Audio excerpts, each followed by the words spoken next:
Hello everyone, welcome back to the Rana academy. आज के lecture के अंदर हम क्लास 10th आईसीएसई फेज का जो चैप्टर नंबर 8 है जिसका नाम है करंट इलेक्ट्रिसिटी, उसके पार्ट ए के जो बाकी के टॉपिक्स रह गए थे उनको हम डिस्कस करने वाले हैं। अगर आपने इसके पहले के जो टॉपिक्स हैं अगर वो नहीं देखें तो ऊपर एक आई बटन आपको दिख रहा होगा, आप स्क्रीन पे कहीं भी आप क्लिक कर दीजिए तो आपको आई बटन दिखाई देगा। वहां पर क्लिक करके आप अपनी जो पुरानी वीडियोस हैं इसकी वो देख सकते हो। ठीक है, तो बिना कोई टाइम वेस्ट किए चलिए शुरू करते हैं। देखिए, लास्ट लेक्चर के अंदर हमने डिस्कस किया था ओम्स लॉ के बारे में। हमने उसमें यह पढ़ा था कि जो हमारा V है वो डायरेक्टली प्रोपोर्शनल टू I होता है। एंड हमने एक इक्वेशन भी देखी थी कि V is equal to I R, और साथ ही साथ ना हमने इन दोनों के बीच में ग्राफ भी बनाया था।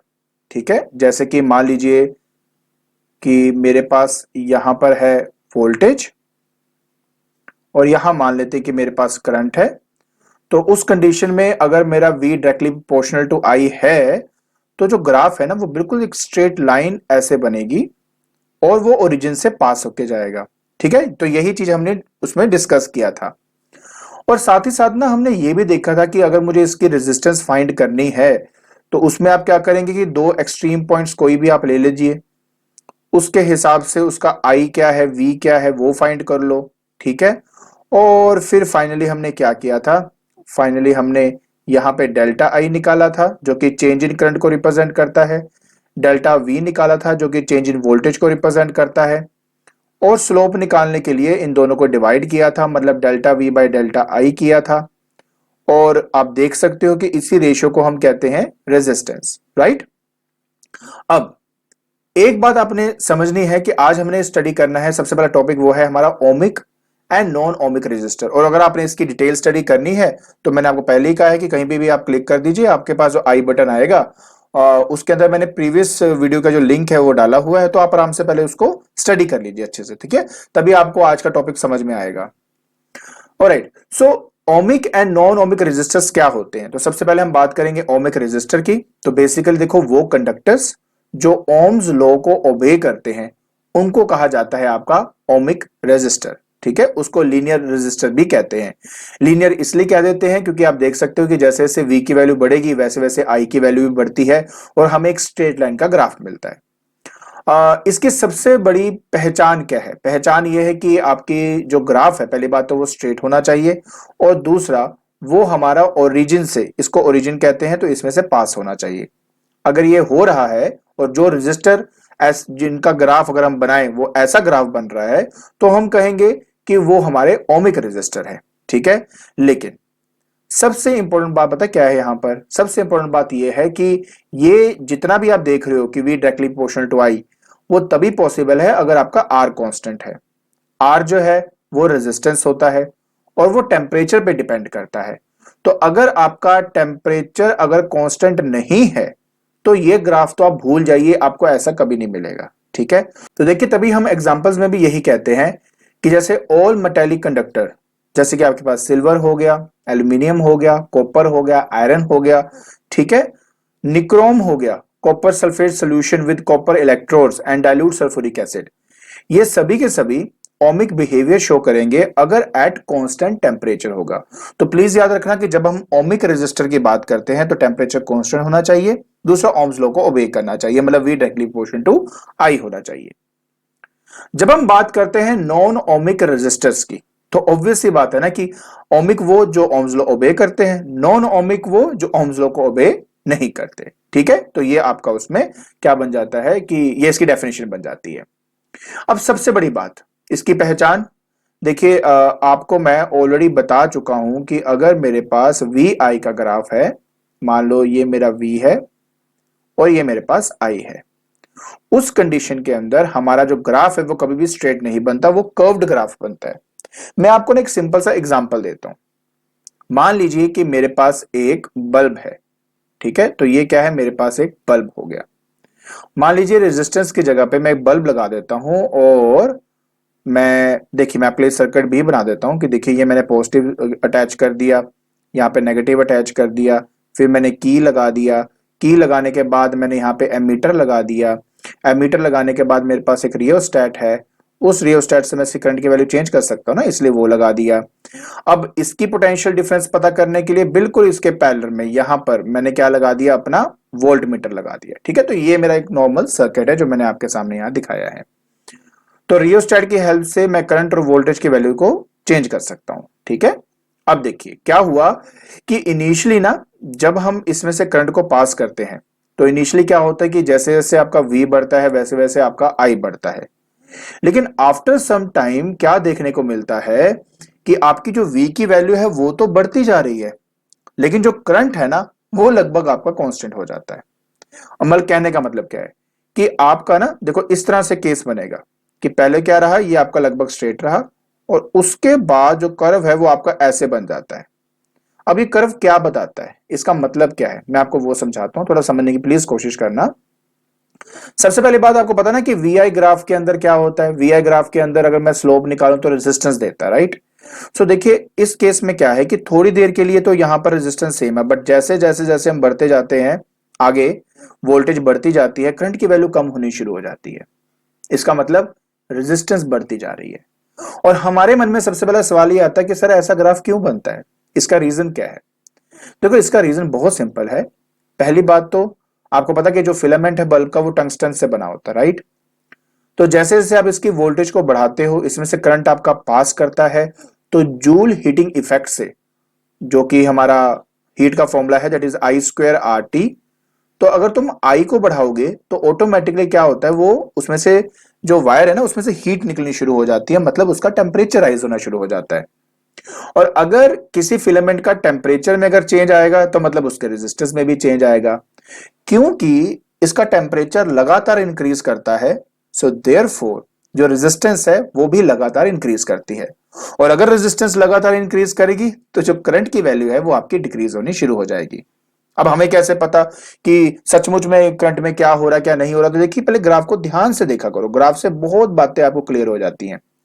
तो अगर आप यहां पे ध्यान से देखें तो यहां तक करंट आपका ये है, वी आपका ये है, तो लगभग तो नहीं कहूंगा बट हल्का सा मतलब आपको लगेगा कि ठीक है कि मेरी वेरिएशन आ रही है वी के चेंज में और आई के चेंज में।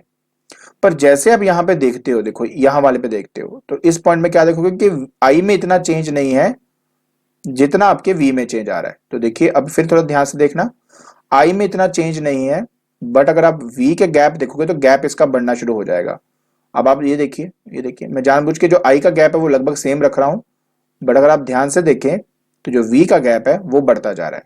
तो मतलब वोल्टेज बढ़ती जा रही है बट आपका जो आई है वो उसी रेट में आपका बढ़ रहा है। ठीक है, सो कहने का मतलब क्या है, इसमें कहने का मतलब ये है कि अगर आपको इस पर्टिकुलर ग्राफ में रेजिस्टेंस पता करनी है ना, तो आप कोई भी दो पॉइंट नहीं ले सकते क्योंकि स्ट्रेट लाइन नहीं है ना।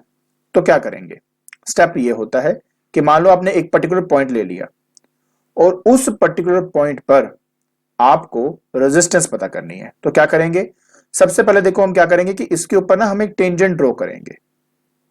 ठीक है, ये देखिए ध्यान से देखना मैं क्या कर रहा हूं, मैं एक टेंजेंट ड्रॉ कर रहा हूं। टेंजेंट जानते हो ना क्या होता है, वो पर्टिकुलर लाइन जो कर्व के किसी एक पॉइंट से टच होकर निकले तो उसको हम टेंजेंट कहते हैं। उसके बाद पता क्या करते होते हैं, उसके बाद ना उसी लाइन पे, ये जो टेंजेंट वाली लाइन है उसमें दो एक्सट्रीम पॉइंट लिए जाते हैं, जैसे कि ये ले लिया और एक ये वाला पॉइंट ले लिया। ठीक है, इसके विद रिस्पेक्ट टू देखा जाता है कि इसकी आई की वैल्यू क्या है और इसके वी की वैल्यू क्या है। सिमिलरली आई की वैल्यू क्या है और उसके वी की वैल्यू क्या है। बस फिर जो ट्रायंगल आपका बनता है हम उसमें निकालते हैं चेंज इन वी, और यहां आ जाता है बेटा आपके पास चेंज इन आई। क्लियर, और बस फिर तो कुछ भी नहीं, फिर तो हमारा सिंपल ही काम है। तो नेक्स्ट स्टेज में आपको पता ही हम क्या करने वाले हैं। अब यहाँ पे हमने क्या निकालना है, रेजिस्टेंस। तो रेजिस्टेंस जो होता है वो होता है delta we by delta I, delta we by delta आई। और ऐसा करने से आपको आपका रेजिस्टेंस मिल जाता है। क्योंकि हर पॉइंट पर इसकी वैल्यू डिफरेंट होगी ना, इसलिए इस रेजिस्टेंस को कहा जाता है डायनामिक रेजिस्टेंस। इसको हम डायनामिक रेजिस्टेंस कहते हैं क्योंकि हर पॉइंट पर रेजिस्टेंस की वैल्यू क्या है वो डिफरेंट होती है। जैसे कि अगर आप मान लो ये वाला पॉइंट लेंगे तो यहां पे मैं एक टेंजेंट ड्रॉ कर दूंगा, फिर दो एक्सट्रीम वैल्यूज को की जो कोऑर्डिनेट्स है वो फाइंड आउट कर लूंगा। उसके बाद फिर डेल्टा वी मतलब चेंज इन वी, फिर चेंज इन आई निकाल लूंगा। एंड फिर से स्लोप मतलब निकालने के लिए रेजिस्टेंस उनको डिवाइड करना पड़ेगा। तो हर पॉइंट पे आप देखोगे रेजिस्टेंस की वैल्यू आपकी चेंज होती जा रही है। क्लियर हो गया? तो अब आपको क्लियर है बेटे कि अगर आपके पास ओम्स लॉ हो तो स्लोप तो आप डायरेक्टली ऐसे फाइंड आउट कर सकते हो, कोई भी 2 पॉइंट ले लीजिए आपका आंसर आ जाता है। बट अगर ओम्स लॉ को ओबे नहीं करता, मतलब नॉन ओमिक रेजिस्टर है, उसका कोई भी ग्राफ है, तो किसी भी पॉइंट पे अगर आपने रेजिस्टेंस फाइंड करनी, you have to make a tangent at that point. किसी भी दो एक्सट्रीम पॉइंट पर आप चेंज इन वी और चेंज इन आई निकाल लो, तो वो आपका रेजिस्टेंस होगा, क्योंकि हर एक पॉइंट पे वेरी करता है, तो ये आपका डायनामिक रेजिस्टेंस होता है। क्लियर? ऑलराइट।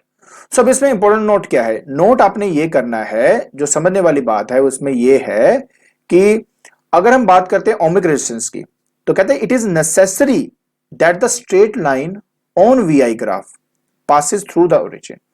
मतलब अगर ओमिक रेजिस्टेंस है ना, और अगर आप उसका वीआई ग्राफ बना रहे हो, तो वो आपका ओरिजिन से ही होके जाएगा।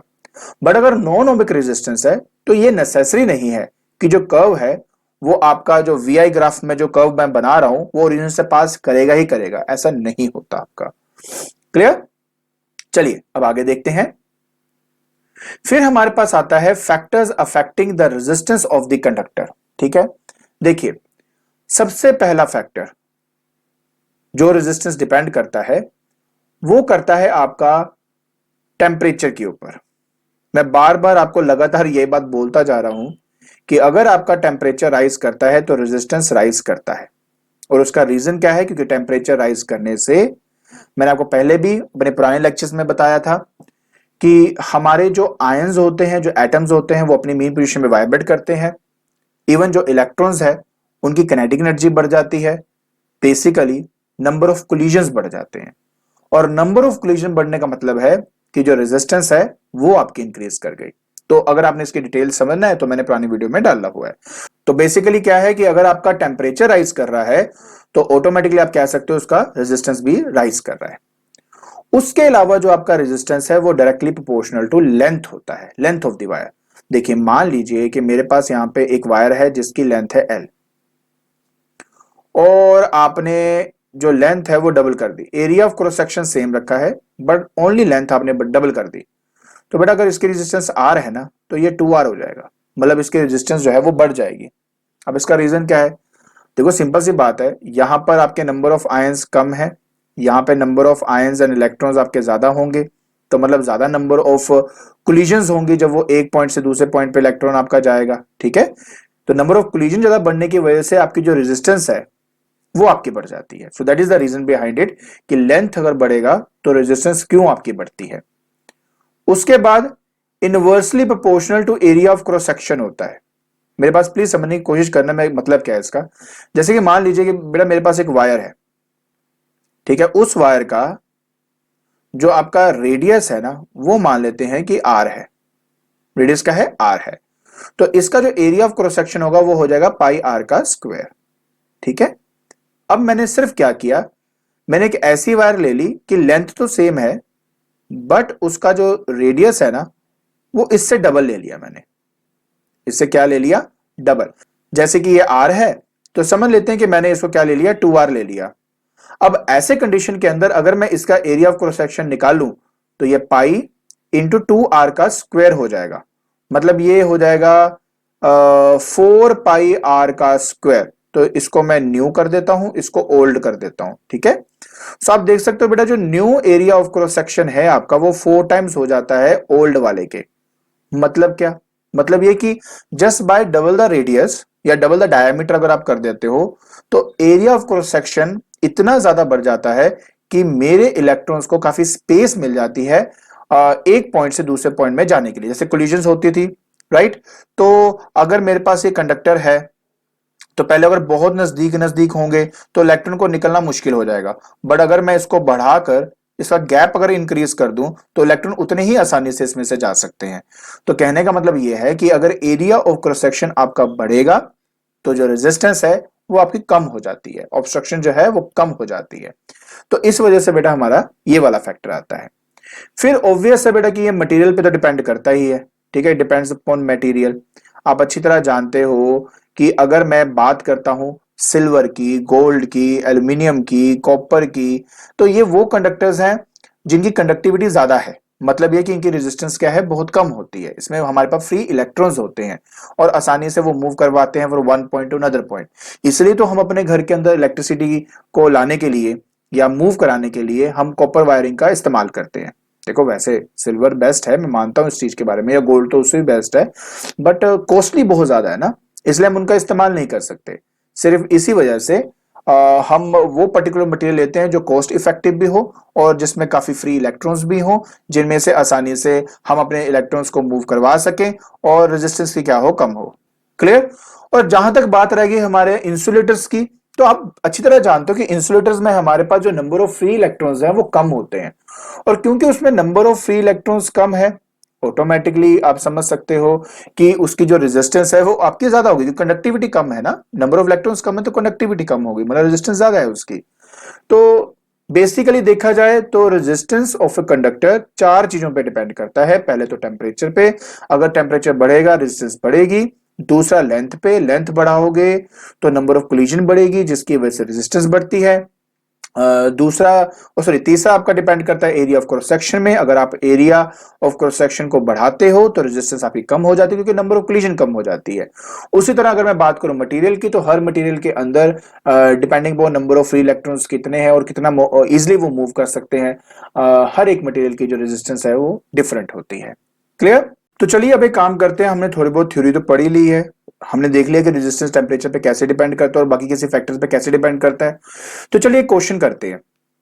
अब इस क्वेश्चन के अंदर वो क्या कहता है कि which curve in the given graph is showing large resistance and greater temperature.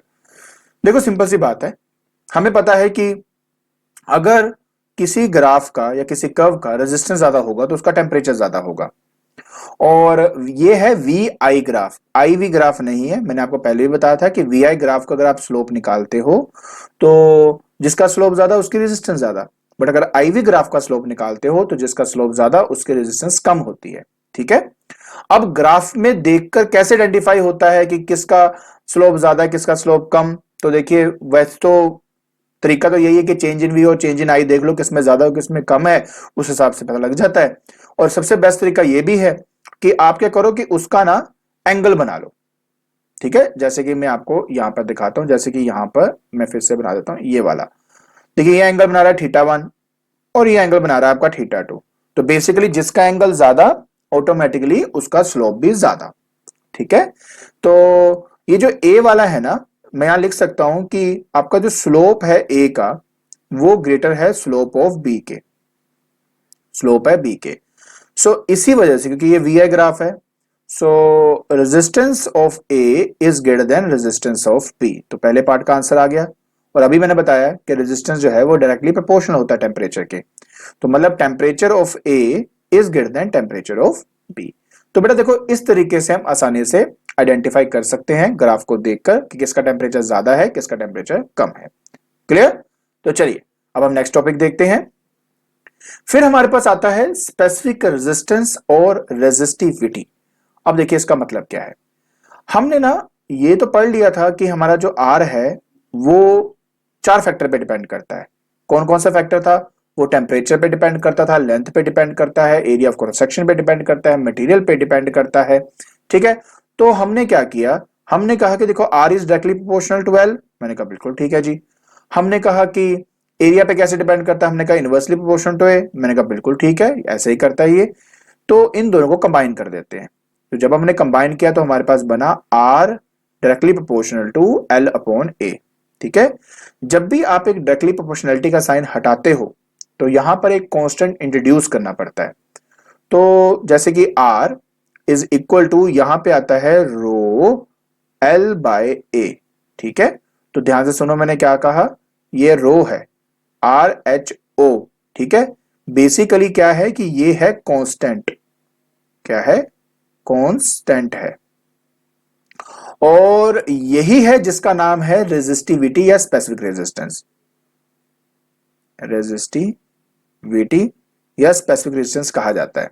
ये भी एक्चुअली दो फैक्टर्स पे डिपेंड करता है, टेम्परेचर पे और मटेरियल में, वो मैं आगे जाके थोड़ा सा आपको एक्सप्लेन करूंगा। बट अभी के लिए बस आप प्लीज ये समझो कि जो आर है वो हमारा रो एल बाय ए है। तो ये वो फॉर्मूला है जिसकी हेल्प से आप अपने रेजिस्टेंस को फाइंड कर सकते हो किसी भी वायर का। अगर मान लो मुझे पता है कि उस वायर की जो रेजिस्टिविटी है वो क्या है, अगर उसकी लेंथ पता है, एरिया ऑफ क्रॉस सेक्शन पता है, तो मैं आसानी से आइडेंटिफाई कर सकता हूं कि मेरा इस पर्टिकुलर कंडीशन में उसकी रेजिस्टेंस क्या होगी। अच्छा, मैं आपको एक बहुत बढ़िया एक फैक्ट के बारे में भी बताता हूं। देखो, अगर आप यहां पे ध्यान से देखेंगे, अगर मैं आपसे ये कहूं कि लेंथ जो है वो मैं मान लो 1 मीटर ले लेता हूं, जो एरिया है वो मान लो मैं 1 मीटर का स्क्वायर कर लेता हूं, अगर आप इसमें पुट करेंगे तो आपके पास आएगा R इक्वल टू रो। मतलब क्या? मतलब है इसका डेफिनेशन कहता है कि specific resistance of material actually में उस वायर की रेजिस्टेंस ही होती है। अगर मैं उसका यूनिट लेंथ ले लूं, यूनिट मतलब होता है one value, and unit area of cross section ले लो, तो उस केस में ये होता है। तो आप कहेंगे इसमें अलग क्या है, इसमें मजेदार बात क्या है? मजेदार बात यह है कि आप चाहें तो किसी भी मटेरियल का रेजिस्टिविटी फाइंड कर सकते हो। उसका तरीका क्या है मैं वो बताता हूं आपको। तरीका बहुत सिंपल है। आपने क्या करना है कि जो भी मटेरियल है, जैसे कि मान लो मेरे पास एक कॉपर है, ठीक है, मैं क्या करूंगा कि उस मटेरियल का एक क्यूब ले लूंगा। क्या ले लूंगा? क्यूब। ये देखो, मैं यहां पे क्या ले रहा हूं, उसका एक क्यूब ले रहा हूं। प्लीज ध्यान से देखना, ठीक है। क्यूब ऐसा कि इसके हर एक एज की जो लेंथ है वो 1 होनी चाहिए। मतलब क्या? मतलब ये कि जैसे कि ये है आपका 1 मीटर, सिमिलरली ये आपका 1 मीटर, सिमिलरली ये जो आप देख रहे हो ये भी 1 मीटर, ठीक है। तो क्यूब का मतलब यही होता है जिनमें सारी साइड्स एक जैसी होती हैं। तो 1 मीटर के लेंथ के हिसाब से आपने कॉपर का एक क्यूब लेना है। काफी बड़ा क्यूब हो जाता है आपका, क्यूब लेना है आपने। उसका क्या करेंगे? अरे उसका बड़ा आसान है, मैं बताऊं आपको। उसका क्या करेंगे, और अगर मान लो इतना बड़ा नहीं है आपके पास, तो सेंटीमीटर के टर्म्स में निकाल कर बाद में उसको मीटर में कन्वर्ट कर देना, तो कोई फर्क नहीं पड़ता। तो इसलिए मैं कह रहा हूं ये चीज, तो मैं आपको डेफिनेशन के साथ रिलेट कर सके तो ऐसी बात बता रहा हूं कि मेरे पास एक क्यूब है जो सभी साइड्स है वो 1 मीटर 1 मीटर 1 मीटर ले लिया। अब मैंने क्या किया कि इस साइड को मैंने कनेक्ट कर दिया अपने सेल के साथ, और दूसरे साइड को भी मैंने कनेक्ट कर दिया, एक मान लो एमीटर ले लिया, एमीटर के साथ मैंने उसको ऐसे कनेक्ट कर दिया। बाकी मैंने अभी रजिस्टर ये कुछ भी नहीं डाला, सिर्फ समझाने के लिए भी बता रहा हूं मैं आपको, ठीक है। और इसके पैरेलल में लगा दिया वोल्ट मीटर ताकि मैं वोल्टेज पता कर सकूं। इतनी बात तो क्लियर है, कोई दिक्कत नहीं है। सो बेटा जी, सिंपल सी बात यह है कि अगर ये 1 मीटर 1 मीटर 1 मीटर की बात हो रही है और आपको अगर V और I के बारे में पता हो तो आप इसकी रेजिस्टेंस पता कर सकते हो, ये तो कोई प्रॉब्लम वाली बात नहीं है। अब मैंने क्यूब ही क्यों लिया? क्योंकि ये जो वायर आप देख रहे हो, ये जो आप मटेरियल देख रहे हो, इसकी जो लेंथ है वो 1 मीटर हो जाएगी, और इसका एरिया ऑफ क्रॉस सेक्शन अगर आप निकालोगे तो ये स्क्वायर है, तो स्क्वायर का एरिया क्या होता है? 1 metre into 1 metre becomes 1 metre का स्क्वायर। तो जो भी इसकी रेजिस्टेंस आएगी वही इसकी रेजिस्टिविटी हो जाएगी, अगर आप एग्जैक्टली यही डिमेंशन का क्यूब लेते हो तो। समझ में आया? तो कहने का मतलब क्या है कि आप चाहें तो किसी भी मटेरियल का रेजिस्टिविटी फाइंड कर सकते हो। तरीका होना चाहिए, तरीका आपके सामने बता दे। क्यूब ले लो, क्यूब का वी और ए के बीच में, वी मतलब वोल्टेज, ए मतलब करंट, उसके बीच में रिलेशन देखकर आप आराम से रेजिस्टेंस फाइंड करो। जो भी रेजिस्टेंस की वैल्यू आपकी आती है वही उसकी रेजिस्टिविटी होती है। तो इस तरीके से हम काफी मटेरियल की रेजिस्टिविटी जो है वो फाइंड आउट कर लेते हैं। क्लियर हो गया? गुड। अब आगे देखते हैं। अब ये किन फैक्टर्स पे डिपेंड करता है? देखिए, दो बातों पे डिपेंड करता है। एक तो देखो डिपेंड करता है ये मटेरियल पे, ठीक है। उस सब्सटेंस की कैरेक्टरिस्टिक प्रॉपर्टी क्या है ये उस पर बिल्कुल डिपेंड करता है आपका। हर डिफरेंट सब्सटेंस के लिए रेजिस्टिविटी डिफरेंट होती है। अगर मैं आपसे ये कहूं ना कि मेरे पास मान लीजिए कि एक वायर है, इसकी लेंथ है L, ठीक है, और ये कॉपर की है, और अगर मैं इसकी लेंथ को बढ़ा दूं, लेंथ को बढ़ा दिया, एरिया ऑफ क्रॉस सेक्शन वही रखा है, मतलब एरिया ये भी ए है ये भी ए है, पर लेंथ मैंने 12 ले लिया इस केस में, तो इस कंडीशन में इसका रेजिस्टेंस में तो चेंज आएगा ही आएगा, ये तो पक्की बात है। बट इंपॉर्टेंट बात, जो रेजिस्टिविटी है उसमें कोई भी चेंज नहीं आएगा, बिकॉज मटेरियल तो वही है ना। ये तो है नहीं कि आपने जब उसकी लेंथ को डबल लिया तो वो कुछ और मटेरियल का बन गया। तो ये सिर्फ मटेरियल पे डिपेंड करता है। अगर आपके मटेरियल में कोई चेंज नहीं आ रहा तो चाहे लेंथ ज्यादा हो चाहे कम हो, चाहे एरिया कम हो ज्यादा हो, रेजिस्टिविटी में कोई भी चेंज नहीं आने वाला। It will remain as such. हाँ, उसके रेजिस्टेंस में फर्क पड़ेगा बट उसके रेजिस्टिविटी में कोई चेंज नहीं पड़ेगा। दूसरी सबसे इंपॉर्टेंट बात है, ये टेम्परेचर पे डिपेंड करता है। बिल्कुल करता है। रीजन क्या है, मैंने आपको पहले भी बताया है। In it increases with increase in temperature of the metal but decreases with increase in the temperature in semiconductor. एक बात आप प्लीज थोड़ा ध्यान से समझने की कोशिश करना, मैं अभी जितनी भी बातें बता रहा हूं ये कंडक्टर्स के लिए बता रहा हूं। सेमीकंडक्टर में जो बिहेवियर है वी और आई का वो इंटायरली डिफरेंट होता है, इंसुलेटर में और डिफरेंट होता है। तो हमेशा प्लीज याद रखना कि रेजिस्टिविटी इंक्रीज करती है with increase in temperature only for the metals. अगर आप इन सेमीकंडक्टर की बात कर रहे हो तो ये उल्टा हो जाता है, मतलब अगर टेम्परेचर बढ़ाएंगे तो रेजिस्टेंस कम हो जाती है। और कुछ हमारे ऐसे एलॉयज भी हैं जैसे कि कंस्टेंटन हो गया, मैंगनीन हो गया, आपको पता है उसकी रेजिस्टिविटी में प्रैक्टिकली ज्यादा कोई चेंज आता नहीं है अगर उसके टेम्परेचर को राइज किया जाए। इसलिए तो ऐसी वायर्स का इस्तेमाल किया जाता है to make a standard resistance. अब जैसे कि ये एक रियोस्टेट है, अब इस रियोस्टेट का काम क्या होता है, करंट की वैल्यू को इंक्रीज या डिक्रीज करना by changing the resistance of the circuit. लेकिन अब देख सकते हो कि इसके अंदर क्या है, ये वायर जो है वो वाउंड की हुई है। ये जो वायर है ना ये आपकी कांस्टेंटन की वायर होती है। अब इसका रीजन तो आपको पता ही है क्यों, क्योंकि टेम्परेचर चेंज होने से इसकी रेजिस्टिविटी में ज्यादा कोई चेंजेस नहीं आते, इसलिए इसका इस्तेमाल किया जाता है। क्लियर हो गया। सो याद रखें प्लीज कि आपका जो रेजिस्टिविटी है वो दो बातों पे डिपेंड करता है, एक तो मटेरियल पे ऑफ कोर्स उस पे डिपेंड करता है, और आप देख सकते हो कि मेटल में सबसे लो होता है, सेमीकंडक्टर में थोड़ा सा लो होगा बट उससे थोड़ा सा ज्यादा होगा आपका मेटल से, और इंसुलेटर में तो बहुत ही ज्यादा 10⁻13 ओम मीटर के बराबर होता है। ठीक है।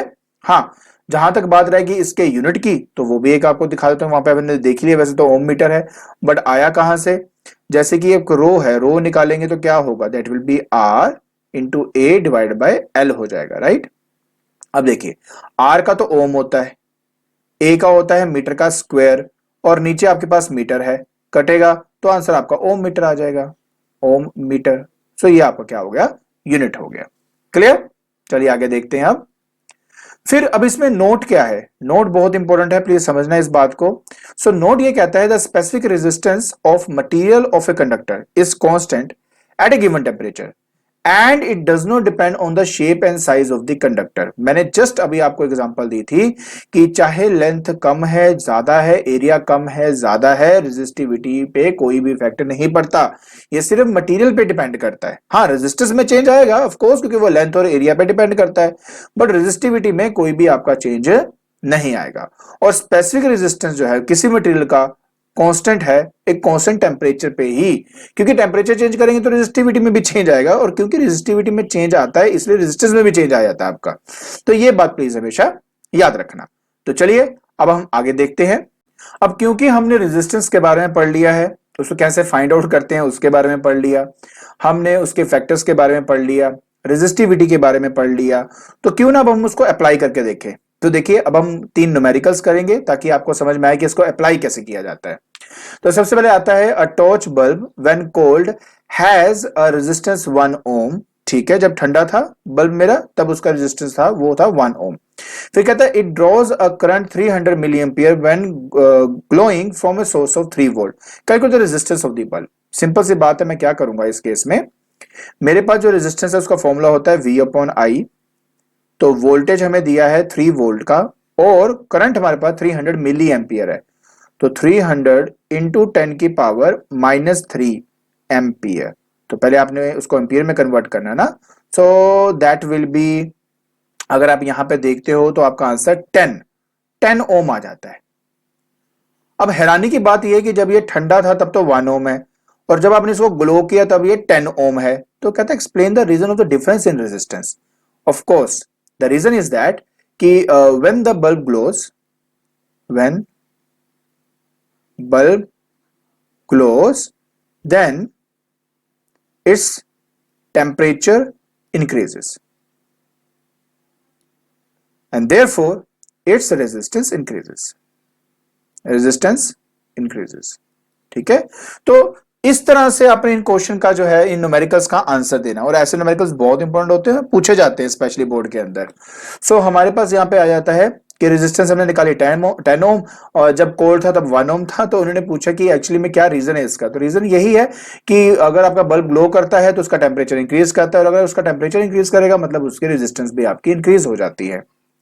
चलिए नेक्स्ट क्वेश्चन देखते हैं। Calculate the resistance of 1 kilometre long copper wire of radius 1 mm। सो देखिए आपको लेंथ दी हुई है और लेंथ आपको दी हुई है 1 किलोमीटर की, 1 किलोमीटर की। तो मैं क्या कर रहा हूं, पहले इसको कन्वर्ट कर देता हूं 1000 मीटर में, ठीक है, SI यूनिट में करना जरूरी है। फिर वो कहता है रेडियस है आपका 1 mm, तो रेडियस आपको दिया होगा 1 mm, ठीक है। तो ये हो जाएगा 1 इंटू 10⁻³ मीटर, मीटर में कन्वर्ट करेंगे ना। स्पेसिफिक रेजिस्टेंस कॉपर की दी हुई है, मतलब रो दिया होगा आपको, that is 1.72 into 10⁻⁸ ohm metre, ohm metre ये भी दे दिया, परफेक्ट हो गया। अब मुझे कहता है रेजिस्टेंस फाइंड करो। रेजिस्टेंस का फॉर्मूला अभी तो किया है, rho L by A, but एक बात याद रखना कि ये एरिया ऑफ क्रॉस सेक्शन है, इसलिए फॉर्मूला चेंज होके आपका बन जाता है पाई आर का स्क्वायर, प्लीज रिमेंबर दिस, ठीक है। तो अब इस कंडीशन में जो रो है वो है 1.72 इंटू 10⁻⁸, साथ में लेंथ है आपका 1000, डिवाइड में अगर आप देखेंगे तो आपके पास आ जाएगा पाई जो कि है 3.14 इंटू 10⁻³ का होल स्क्वायर, ये जो है ना वैल्यू मैंने यहां पे डाली है। तो जैसे आप इस सबको सॉल्व करते हो तो आपका आंसर 5.5 ओम आ जाएगा, ठीक है। तो ये है इसका रिक्वायर्ड सोल्यूशन। तो चलिए नेक्स्ट क्वेश्चन देखते हैं। नेक्स्ट न्यूमेरिकल में कहता है कि when a potential difference 2 volt is applied across the end of a wire of 5 meter length, a current of 1 ampere flows through it। सो कहता है calculate the resistance per unit length of the wire. बहुत easy है, देखिए voltage और current दिया हो तो सबसे बेस्ट तरीका होता है रेजिस्टेंस फाइंड करने का, V/I करो, बात खत्म। तो आपका जो आंसर है वो आ जाता है यहाँ पर 2 volt divide by 1 ampere, answer आ जाएगा 2 ओम। क्लियर। उसके बाद कहता है कि रेजिस्टेंस पर यूनिट लेंथ, तो ये जो रेजिस्टेंस है ये 5 मीटर का है, तो रेजिस्टेंस पर यूनिट लेंथ आपका हो जाएगा 2 ओम डिवाइडेड बाय 5 मीटर, आंसर आ जाएगा 0.4 ओम पर मीटर। तो ये आपका पहले पार्ट का आंसर हो गया। दूसरे पार्ट में कहता है कि बताओ 2 मीटर लेंथ होगा तब क्या रेजिस्टेंस होगा। सो फॉर 2 मीटर लेंथ, देखो ना, समझो ये बात को कि पर मीटर के हिसाब से रेजिस्टेंस है 0.4 ओम, तो 2 मीटर मतलब 2 इंटू 0.4, आंसर आ जाएगा 0.8 ओम, ठीक है। फिर कहता है the resistance across the end of the wire if it is double on itself. अब इस टाइप का जो न्यूमेरिकल होता है, इस टाइप का जो पार्ट होता है वो बहुत ही इंपॉर्टेंट होता है, इसलिए इसको प्लीज थोड़ा ध्यान से समझना। सबसे पहली बात, अब ये बात समझो कि इस केस में उन्होंने कहा कि आपका double on itself. Double on itself का मतलब होता है कि देखिए ये आपका वायर था, ठीक है, डबल ऑन इटसेल्फ मतलब इसके ऊपर ही एक इस तरह से उसको फोल्ड करके रख दिया, मतलब ऐसे था, इसको फोल्ड करके इसको बनाया। डबल ऑन इटसेल्फ का ये मतलब होता है। इसका मतलब पता क्या हुआ, इसका मतलब ये कि पहले लेंथ इसकी L थी, तो अब इसका जो लेंथ है वो आपका हो गया है L/2, मतलब हाफ हो गया लेंथ इसका, ठीक है, मान लो हाफ हो गया। बेटा अब मैं जो चीज आपको बताने वाला हूं ना, ये आपको इस टाइप के न्यूमेरिकल सॉल्व करने में हमेशा हेल्प करेगा, तो प्लीज थोड़ा ध्यान से समझना। क्या होता है कि वायर कोई भी हो, उस वायर का अगर लेंथ L है और उसका area of cross section A है, तो उसका जो वॉल्यूम है वो होता है एरिया इंटू लेंथ। ये क्या है, ये इसका वॉल्यूम है, ठीक है। कैसे, देखो ना, एरिया का होता है मीटर स्क्वायर, L का हो जाएगा मीटर, दोनों को कर दो मल्टीप्लाई, मीटर क्यूब बन गया, वो वॉल्यूम का यूनिट होता है आपका, ठीक है। तो ये हमारे पास क्या होता है, ये हमारा वॉल्यूम होता है। अब इसके आगे देखना, मान लो आप इसको स्ट्रेच कर भी देते हो, आपने क्या किया, इसको स्ट्रेच कर दिया। अब स्ट्रेच करने से इसका लेंथ नया हो जाएगा, बिल्कुल सही बात है। इसका जो एरिया है वो नया आ जाएगा, वो भी बिल्कुल सही बात है। लेकिन बेटे समझने वाली बात यह है, इसके मास में तो कोई फर्क नहीं पड़ रहा, नहीं पड़ रहा ना, तो इसके वॉल्यूम में क्या फर्क पड़ेगा। जो इसका वॉल्यूम है वो हो जाएगा आपका A' और L'। तो कहने का मतलब क्या है कि चाहे आप उसको स्ट्रेच करो, चाहे डबल करो, कुछ भी करो, वॉल्यूम हमेशा क्या रहता है, सेम रहता है। क्लियर। अब आगे देखिए, इनिशियली जो लेंथ थी उसको Li ले लेता हूं, इनिशियल एरिया को मैं AI ले लेता हूं, फाइनल लेंथ को मैं LF ले लेता हूं और final area of cross section को मैं AF ले लेता हूं। तो इससे समझना आसान हो जाएगा, वॉल्यूम सेम है तो दोनों का जो प्रोडक्ट है वो हमेशा क्या होगा, सेम होगा। तो इनिशियल लेंथ थी L, एरिया जो इनिशियल है इस वायर का, मान लेते हैं कि मेरा A ही है, तो मैं इसको A ले लेता हूं। लेकिन अब उसने लेंथ को कर दिया हाफ, तो यहां आ जाएगा L/2, फाइनल लेंथ आपकी L/2, मुझे A फाइनल पता करना है। एल से एल कट गया और ए फाइनल आपके पास आ गया ट्वाइस ऑफ ए। तो आपने एक चीज देखी कि लेंथ को हाफ किया तो एरिया डबल हो गया। उसी तरह अगर लेंथ को आप डबल कर दोगे तो एरिया हाफ हो जाएगा। तो ये रिजल्ट आप डायरेक्टली यूज कर सकते हो। तो कहने का मतलब क्या है? कहने का मतलब ये है कि जो आर मेरा ओल्ड था, आर ओल्ड, अभी अभी अब मैंने सॉल्व किया तो 2 ओम आया था, राइट? 2 ओम आया था। अब फिर इसने क्या किया, कहता कि मैंने लेंथ को क्या कर दिया कि डबल कर दिया। तो मतलब ये जो आर न्यू है that will be rho, resistivity में कभी कोई चेंज नहीं आता, वो L new divide by area new होगा। तो समझने वाली बात, जो नई लेंथ है आपकी वो तो है हाफ, तो यहां पे आ जाएगा एल डिवाइड बाई 2, और जो एरिया है ऑटोमेटिकली क्या हो जाएगा डबल, तो यहां पे आ जाएगा 2 ऑफ ए। ये बेशा याद रखना, एल हाफ एरिया डबल, और अगर आपका एल जो है वो डबल होता है एरिया हाफ होता है, उस तरह अगर एल आपका 3 टाइम्स बढ़ा दोगे तो एरिया 3 टाइम्स कम हो जाएगा। इस तरह से हमने लेना होता है। तो आप देख सकते हो ये आ रहा है 1/4 ऑफ रो एल बाय ए। तो ये क्या है, ये आपका है आर ओल्ड, और उसकी वैल्यू क्या थी 2, क्योंकि उसकी वैल्यू 2 है इसीलिए आपका जो आंसर है वो आया था 1/4 इंटू 2, मतलब हो गया जैसे कि 1/2 मतलब 0.5 ओम। तो ये है इसका रिक्वायर्ड आंसर। क्लियर हुआ?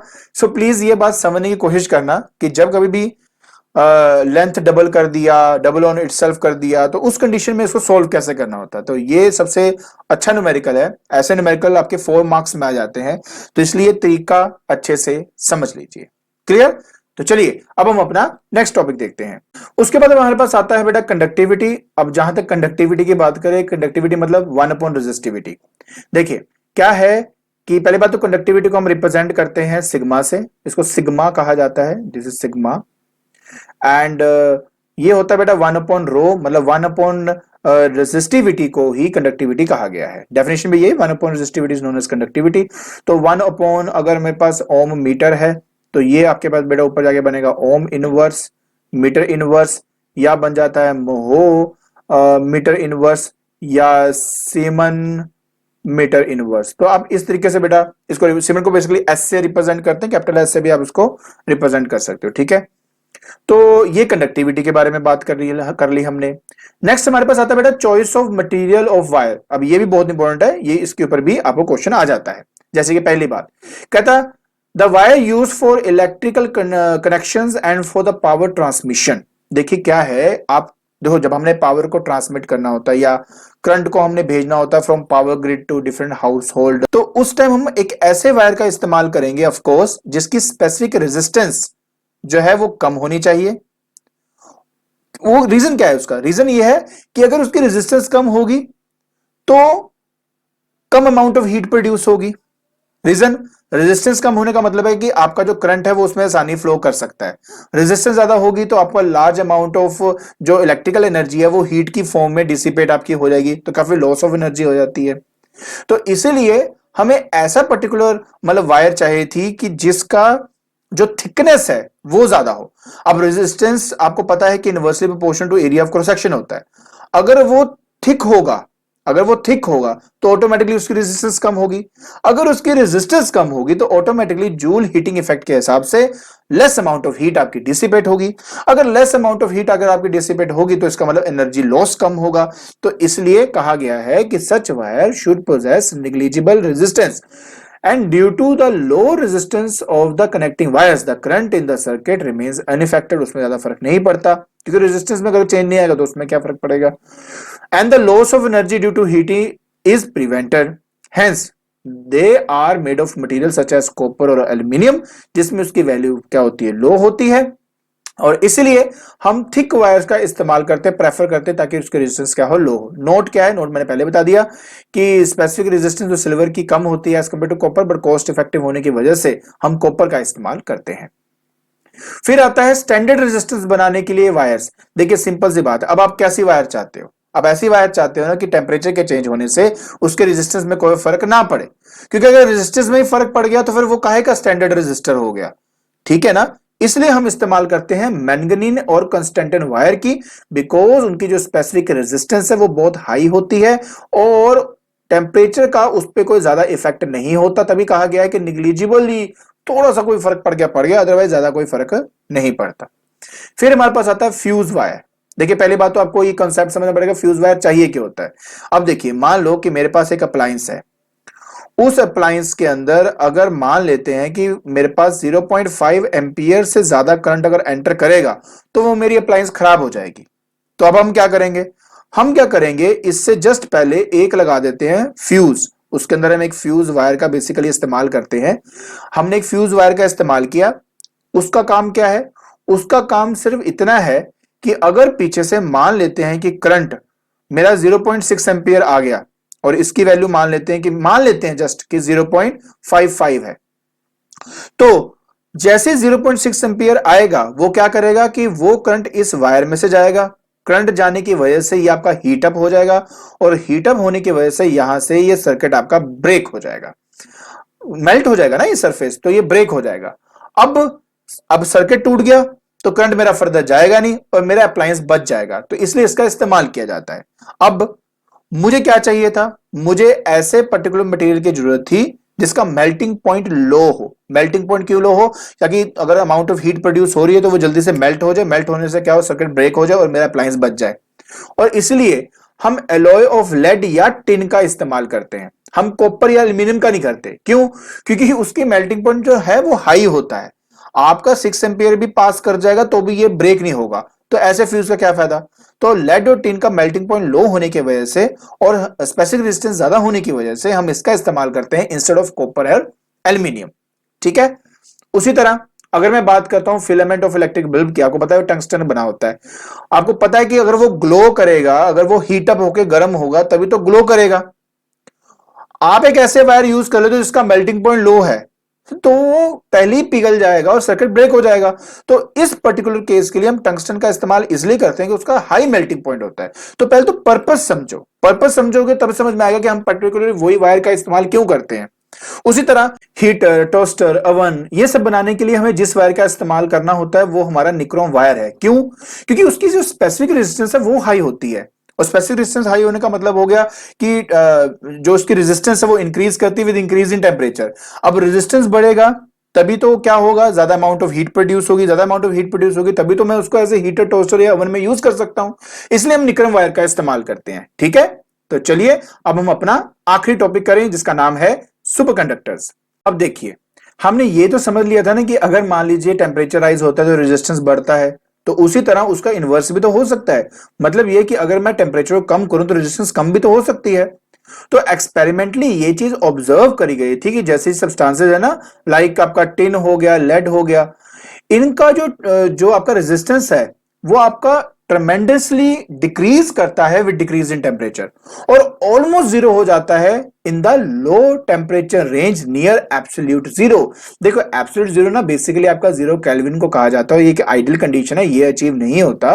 0 केल्विन का मतलब होता है -273 आपका डिग्री सेल्सियस, राइट। सो ये पर्टिकुलर टेम्परेचर तो ऑब्टेन नहीं होता, बट हाँ कुछ एग्जांपल्स हैं, जैसे कि मर्क्यूरी है बिलो 4.2 केल्विन, लेड है 7.25 केल्विन, है ना, नियोबियम है बिलो 9.2 केल्विन। ये सब बिहेव करते हैं एज ए सुपर कंडक्टर। क्यों, क्योंकि इस टेम्परेचर के बिलो अगर देख उनकी रेजिस्टेंस चेक करें तो कोई रेजिस्टेंस ही नहीं है, मतलब इन्फिनिटी कंडक्टिविटी उनके अंदर आ जाती है, इनफाइनाइट कंडक्टिविटी आ जाती है।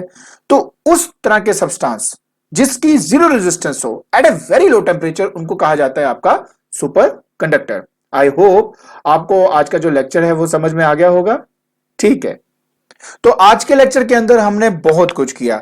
हमने रेजिस्टेंस के बारे में स्टडी किया, हमने देखा कि कौन से फैक्टर्स हैं जिस पे रेजिस्टेंस आपकी डिपेंड करती है, और ग्राफ के अंदर हमें कैसे पता लगता है कि किसका टेम्परेचर ज्यादा है, किसका टेम्परेचर कम है।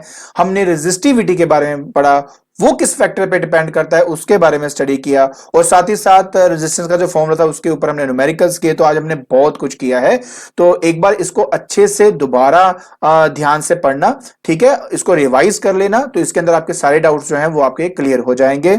अगर आपको मेरी वीडियो पसंद आ रही है तो please like it, share it and subscribe it. आज के लिए बस इतना ही। Thank you so much.